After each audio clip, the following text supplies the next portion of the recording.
allegations of brutality against the service. What do you make of those reports, briefly?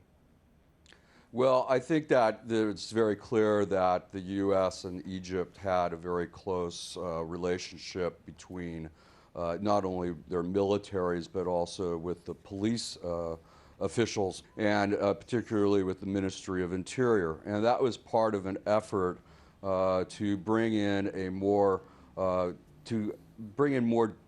democratic values, if you will, and to make a professional police force. This is part of what the U.S. is trying to do.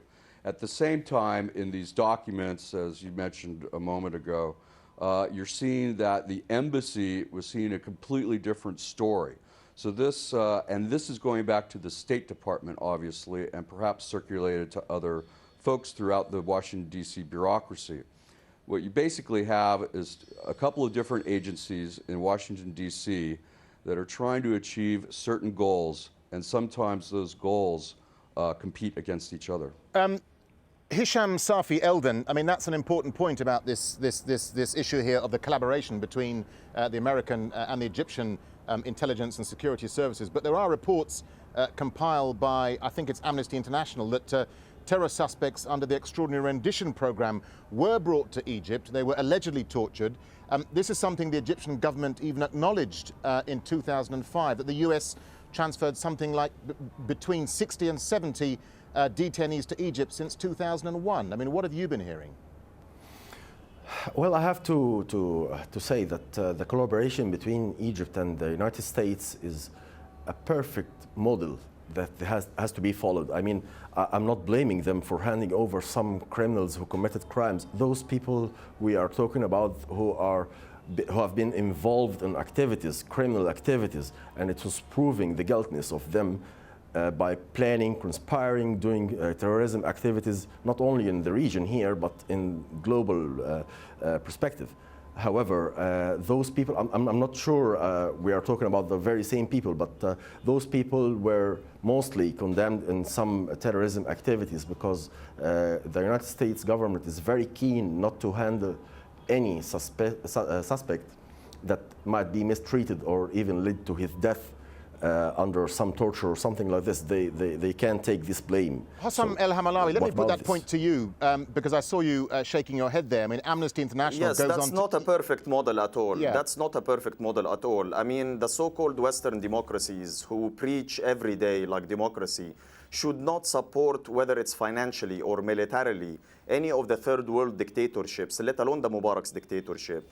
I personally worked on a Human Rights Watch report in 2004-2005, trying to track down those disappeared suspects in the global gulag run by the US government, and which the Egyptian prisons were also part of.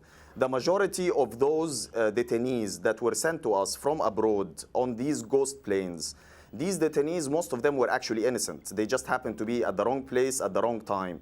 And even if they were guilty of committing terror crimes, definitely the US, when shipping them here to Egypt, knew what was going to await them when they arrived here in Cairo.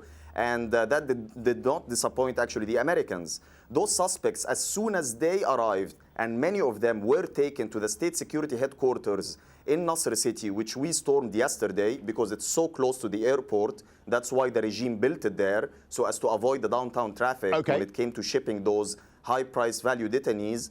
So I do not regard this as a perfect model, to sum up, and I think that Western governments should stop any sort of dealings with third world dictatorship security services. Okay, Theodore Karasik, let me get a final point from you because we're running out of time. Sure. What's your thought on the issue of extraordinary rendition to Egypt and the collaboration between Egyptian and American intelligence agencies?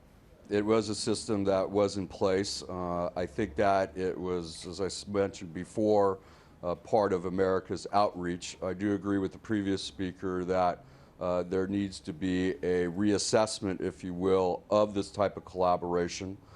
We are entering a new order where dictatorships are falling by the wayside, and regimes that use torture and so on are not going to be tolerated anymore. Okay, gentlemen, we have to leave it there. Thanks to our guests, Hisham Safi Eldon, Theodore Karasik and Hossam El-Hamalawi. And thank you so much for joining us here on this edition of Inside Story. We, of course, welcome your comments and your suggestions. Please email them to us at insidestory@aljazeera.net. From the whole team here, goodbye for now.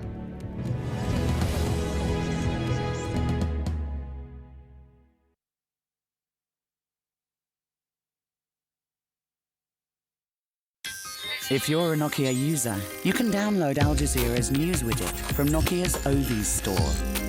The news widget, available on compatible Nokia devices, gives users quick and easy access to real-time news updates from Al Jazeera English. See the world in real time. Al Jazeera Mobile.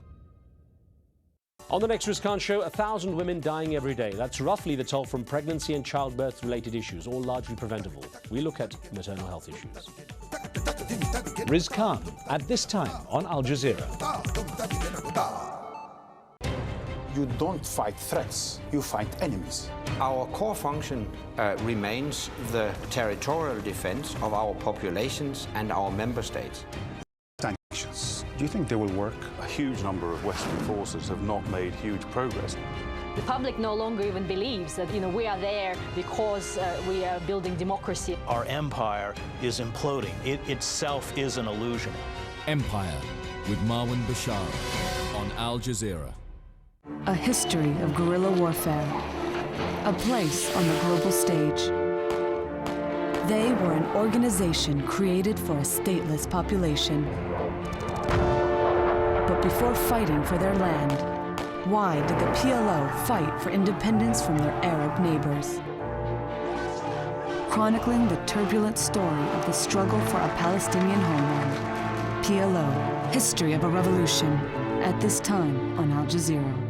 Whether it's nature or man-made, an event or a memory, time affects our perception and tests our will. Places we go and things we see determine what we know and who we are. Open your eyes to a world of documentaries. Witness at this time on Al Jazeera.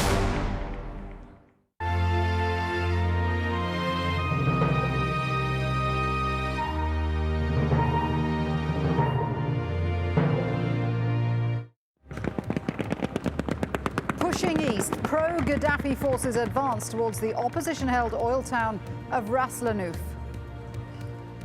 And NATO's eyes in the sky keep track of Libyan airspace as some rebels renew calls for a no-fly zone to ground Gaddafi's air force.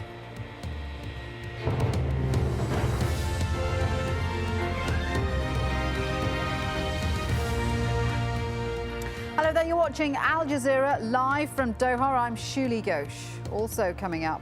People want democracy! People want democracy! Down with the... Shia protesters in Bahrain urge the US to help their fight for greater rights. And Jacques Chirac due on trial. The former French president faces court over claims of fake jobs for his cronies.